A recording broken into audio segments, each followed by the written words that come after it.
जय सिया राम। जय महावीर विक्रम बजरंगबली। जय हनुमान। मैं पंडित अशोक त्रिपाठी। आज के इस वीडियो में आपसे बात करेंगे एक हथेली का सब कुछ इंफॉर्मेशन एट ए ग्लैंस। देखिए, इस व्यक्ति का दाहिने हाथ विवेचना करते हैं तो देखते हैं इसमें क्या क्या इसके सकारात्मक गुण और नकारात्मक गुण मौजूद हैं। हथेली में जहां हाथ और ये आपकी हथेली मिलती है को कलाई कहते हैं। ये वाला जो पोर्शन है, देखिए जहां पर मणिबंध रेखा में बना के दिखाता हूं, 1 2 3 4, सभी में 4 मणिबंध रेखा नहीं होती हैं, लेकिन ये मणिबंध रेखा यदि किसी व्यक्ति की हथेली में 4 है तो अति शुभ माना जाता है। और वो किस कंडीशन में होनी चाहिए? वो सीधे सीधे हो, आपस में एक दूसरे को ऐसे लपेटे कटे वटे ना हो, सीधे सीधे हो। यदि वो लपेटेंगी कटेंगी एक दूसरे को, जैसा आप देख पा रहे होंगे इस फिगर में, तो वो शुभ नहीं है। तो मणिबंध की रेखा है pillar, this is the base of your life. पहला तो ये आप समझ लीजिए मणिबंध की रेखा। और दूसरा जो है ये जीवन की रेखा, जैसा आप देख रहे हैं, बड़ा सा सर्किल बनाए हुए जद लिए हुए, जैसा आप देख पा रहे होंगे। यदि ये जीवन की रेखा किसी व्यक्ति की हथेली में, यदि वो पुरुष है तो दाहिना हाथ देखे और महिला है तो अपना बायां हाथ देखे, यही है वो जीवन की रेखा। जीवन की रेखा जो है ये शुक्र के पर्वत को ज़्यादा लेकर के सर्कल अगर घेरती है और यहाँ से निकल करके ये वाला जो पोर्शन अंगूठा और ये जो तर्जनी का जो लास्ट पोर्शन है, दोनों को बीच से निकल करके और बिना कटी पिटी हुई, स्पष्ट रूप से, बिना अवरुद्ध होते हुए, बिना आपस में एक दूसरे से लिपटे और जंजीर बनाते हुए यदि वो मणिबंध रेखा की तरफ आ जाती है तो ऐसे व्यक्ति का जीवन लंबा होता है। और वो जीवन में यदि कटी पिटी ना हो, कहीं जंजीर नुमा ना हो, तो लंबा जीवन तो होता ही है, स्वस्थ रहता है, तो खुशहाल जीवन व्यतीत करता है अपने स्वास्थ्य को लेकर। दूसरा चीज अब देखते हैं, यहीं से देखिए, इसी के ठीक ऊपर से जो रेखा यहाँ से निकल करके इस तरफ आ रही है, 2 हिस्सों में बंट रही है, यही कहलाती है बुद्धि रेखा। बुद्धि रेखा अर्थात कि मस्तिष्क की रेखा भी इसे कहते हैं। देख लीजिए दोबारा, ये इधर से आके निकल रही है, बना के फिर से दिखाता हूँ, थोड़ा इधर झुक गई है, थोड़ा इधर बट गई है। तो ये आगे चल करके मस्तिष्क की रेखा जो है 2 भागों में बट गई। एक जो है ऊपरी पर्वत की तरफ जा रही है और दूसरा नीचे की तरफ आ रही है।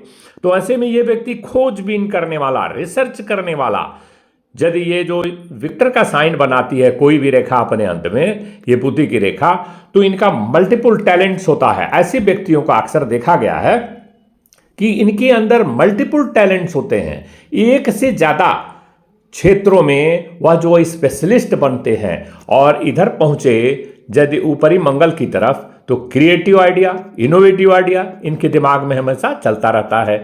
और दूसरी बात आपको बता दें कि ये जो है, यह रेखा जो बुद्धि की रेखा है, मस्तिष्क की रेखा, वो जीवन रेखा से देखिए आप गैप बना रही है, मिल के नहीं चल रही है। तो ऐसे में क्या होता है इस व्यक्तियों का चरित्र? ऐसे व्यक्ति जो है अपने विचारों को ऊपर रखते हैं और सुनते तो सभी की हैं, लेकिन करते अपने मन की हैं।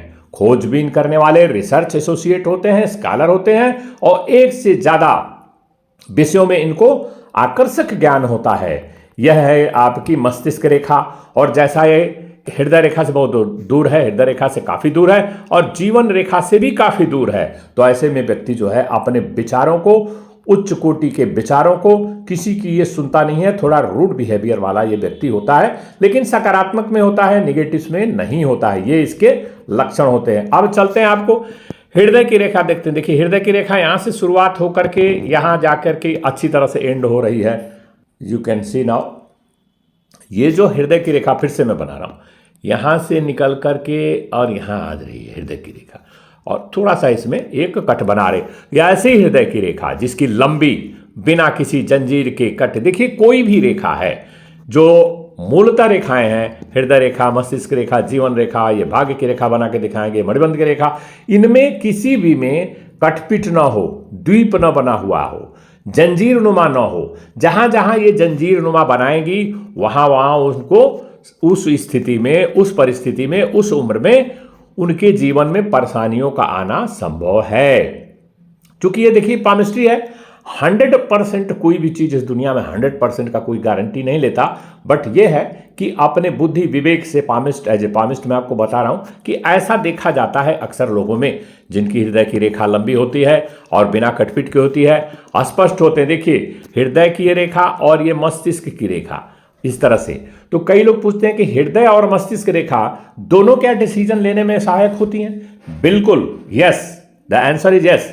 हृदय की रेखा और मस्तिष्क की रेखा किसी बड़े बड़े डिसीजन में दोनों का भूमिका बराबर होता है। हृदय की रेखा कैसे डिसीजन लेने में भूमिका निभाती है आप जान लीजिए।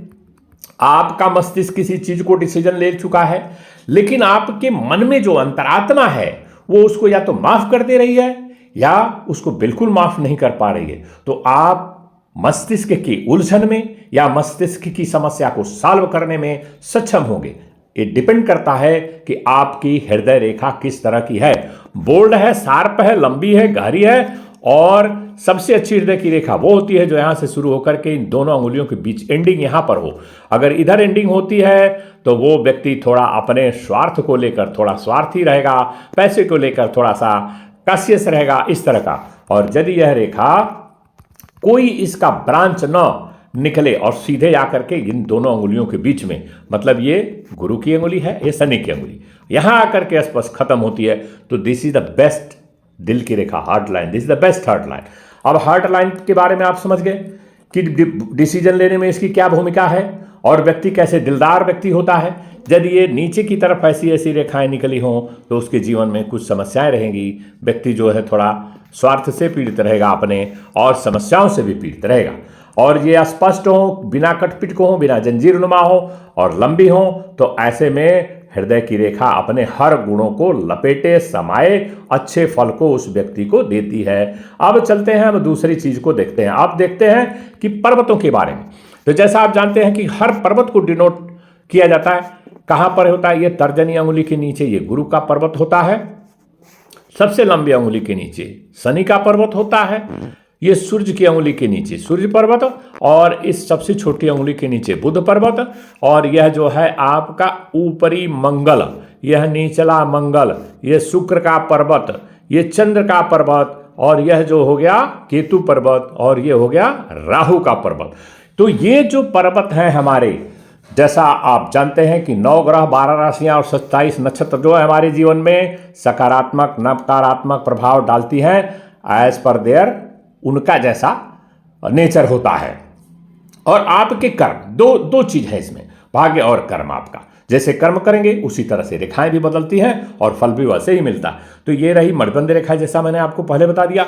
अब यहां से निकलती है एक भाग्य की रेखा, किसी की यहां से निकलती है, किसी की ऐसे निकलती है, किसी की ऐसे निकलती है। तो ये जो भाग्य की रेखा है हर व्यक्ति के जीवन में बड़ा महत्वपूर्ण रोल प्ले करती है।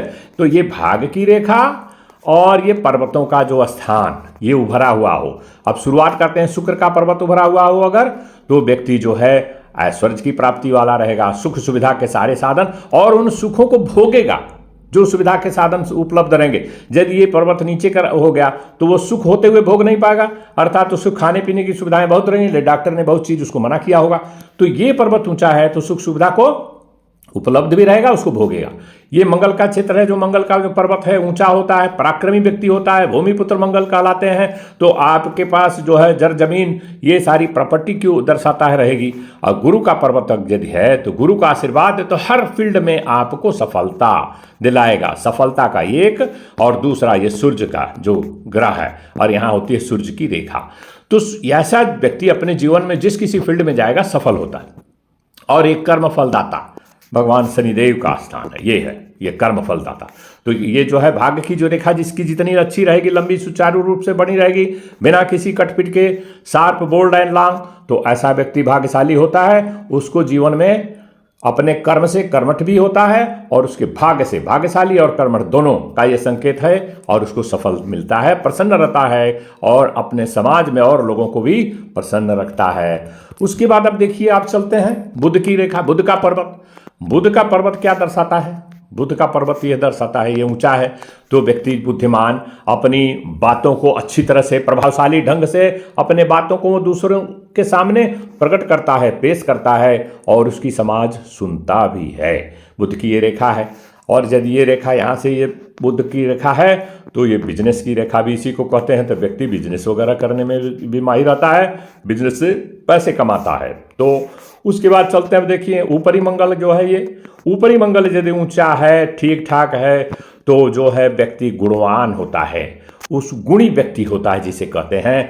और फर्टिलिटी, उसके बच्चे उच्चे की संख्या अधिक होती है और वो जो है उसके बच्चे लायक भी निकलते हैं, यहाँ पर होता है। यह है चंद्र का पर्वत। चंद्र का पर्वत यदि बढ़िया से बना हो तो आपका मन प्रसन्न रहेगा और मन में हमेशा खिन्नता नहीं रहेगी। मन जो है जल्दी से कोई भी चीज़ को, किसी समस्या को, किसी डाउट को ये लोग उसको सॉल्व करने में सक्षम होते हैं, जिसका ये चंद्र का जो पर्वत है ठीक ठाक बना होता है। और उस पर यदि रेखाएं यहाँ से निकल के इधर की तरफ जाएं, इधर की तरफ जाएं, ऐसे जाएं या ऐसे जाएं, तो वो ऐसे व्यक्ति विदेशों से धन कमाने में माहिर होते हैं। वो जाकर विदेश में सेटल भी हो जाते हैं, कभी कभी वो अच्छा खासा धन कमाते हैं उनमें, और विवाह भी वहीं पर करने के योग आते हैं।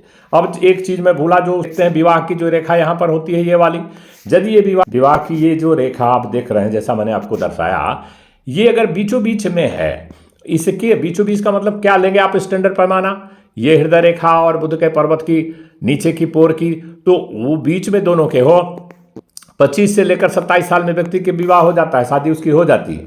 और यदि ये चीज़ आपकी इधर की तरफ हो, लेट विवाह इधर की तरफ हो, तो जल्दी विवाह हो जाता है। विवाह की रेखा के बारे में बता दिया आपको। अब आपको मैं बताने जा रहा हूं अंगूठे के बारे में। यह देखिए, ये अंगूठा क्या दर्शाता है। अंगूठा किसी भी व्यक्ति के व्यक्तित्व का शो करता है, व्यक्तित्व को दर्शाता है। अंगूठा मात्र देख करके भी उस व्यक्ति के व्यक्तित्व का पता लगाया जा सकता है, उसका नेचर कैसा होगा। देखिए, सपाट सीधा लंबा अंगूठा बिना झुका हुआ इस व्यक्ति को दर्शाता है कि अपनी बातों पर वो अडिग रहेगा, अटल रहेगा। Once he commit something in front of anybody he will do that. एक बार यदि व्यक्ति कमिट कर दिया तो वो अपनी बातों से इधर उधर नहीं बदलेगा नहीं। यह बात आप समझ लीजिए। बहुत सारे लोग जाते हैं कोर्ट कचहरी में गवाही देने, और उनको किसी लालच और किसी दबाव में, किसी खतरे, जान के खतरे में वो अपनी वैसा इनसे कहलवा लेता है। लेकिन ऐसे व्यक्ति यदि यहाँ से लेकर यहाँ तक, दिखाता हूँ आपको, यहाँ से लेकर यहाँ तक, ये क्या प्लेस है, अंगूठे और तर्जनी के जो बीच का जगह है, यह पोर्शन 90 डिग्री के लगभग हो तो ये अडिग, अचल, अटल व्यक्तित्व के मालिक होते हैं ऐसे लोग। इस बात को आप जान लीजिए। और उसके बाद अब हम चलते हैं यहाँ, आपको ये मंगल आपको बता दिया पराक्रमी व्यक्ति होते हैं। राहु का क्षेत्र है, और राहु जैसा आप जानते हैं कलयुग के राजा हैं। ना यह हथेली बहुत ज़्यादा ऐसे दबी हो और ना ही बहुत ज़्यादा उभार हो, और इनमें जो है गैप न हो अंगुलियों में, तो व्यक्ति कूटनीति में माहिर होता है। राहु जिसका, कलयुग का राजा राहु यदि उच्च का है, कूटनीति में माहिर होगा। राजनीति में ऐसे लोग सफल होते हैं और रातों रात जो है राजनीति के बन जाते हैं, और रातों रात ये जो है एक्टर, नेता, अभिनेता, इस तरह के इनमें गुण पाए जाते हैं। और केतु का पर्वत जो है, जैसा आप देख रहे हैं, ये है केतु का क्षेत्र है। ये आपके मोक्ष, यह और ये गुरु और केतु मोक्ष और धन के भी संकेतक हैं। यहाँ पर यदि दबा हुआ है तो आप निश्चित समझ लीजिए कि किसी अच्छे घर में पैदाइश नहीं जन्मे होंगे, गरीब घर में, और बहुत सारे स्ट्रगल करनी पड़ेगी। और पूर्व जन्म के कर्मों को दर्शाता है कि अच्छा कर्म करके आए इस दुनिया में या खराब। और यह जो है ये भी मोक्ष की प्राप्ति को दर्शाता है। धर्म का क्षेत्र है ये, धर्म का क्षेत्र, ये कर्म का क्षेत्र है, और ये भाग्य का भी क्षेत्र है। यह जो आपके सफलता का कारक भगवान सूर्य का जो है वो है स्थान है। और ये सारी चीज़ें आपको हथेली में मुख्य चीज़ें मैं आपको, तो information at glance, information at one place, you are able to gather all the information in this video. तो इस वीडियो में बस यहीं इसको समाप्त करते हैं। इसका पार्ट 2 भी बनाएंगे कि हथेली में बहुत सारा, आप सिर्फ आधा घंटा यदि आप दे दें तो अपने हाथ को, तो 15 मिनट का ये वीडियो होने जा रहा, अगला 15 मिनट इसका पार्ट 2 बनाऊंगा, और सब कुछ आप जान सकते हैं। एक चीज लास्ट में ये रह गई, अंगूठा जो है तो 3 भागों में बटा होता है। इसका जो है 3 भागों में, पहले पर जौ का निशान और लास्ट में भी छोटा जौ का निशान, तो व्यक्ति अत्यंत भाग्यशाली, पैसे रुपए की कभी कमी नहीं होगी, पैसे रुपए से कोई कार्य उसका रुकेगा नहीं। ये strong will power, firm determination को शो करता है। यह दूसरा वाला पोर्शन उसके लॉजिकल अप्रोच, वो अपने बातों को अपने लॉजिकल अप्रोच में माहिर रहते हैं, जिसका ये सुडौल और बिना कटपिट के बना होता है। एंड दिस पोर्शन उसके सुख सुविधा के साधन और उसके आने वाली संतान को वो दर्शाता है। यह बात को आप समझ लीजिए। ऐसी रेखाएं यदि शुक्र के पर्वत पर भी बनी हो तो व्यक्ति में प्रजनन क्षमता अधिक होती है, उसकी अंदर की फीलिंग जनरेट होती है और वो उसका बहुत ज्यादा सेक्सुअल पावर भी अच्छा खासा रहता है। तो वो व्यक्ति ऐसे इस हथेली का जो मैंने बताया इतने सारे सिग्नल और रेखाएं अगर इस तरह से बनी हो तो व्यक्ति अत्यंत भाग्यशाली होता है। बाकी अगले वीडियो में चिन्हों के बारे में जिक्र करेंगे, रेखाओं का जो जिक्र हमने कर दिया। अगला वीडियो भी 15-16 मिनट का होगा और जिसको यदि आप देख लेंगे तो पूरे मात्र आधे घंटे में किसी की भी हथेली को देखने के में आप माहिर हो सकते हैं। तो आज इस वीडियो में बस इतना ही। यदि वीडियो अच्छा लगा तो कृपया इसे लाइक और सब्सक्राइब कर दीजिएगा। अगले किसी अन्य वीडियो में मिलेंगे, तब तक के लिए नमस्कार, धन्यवाद।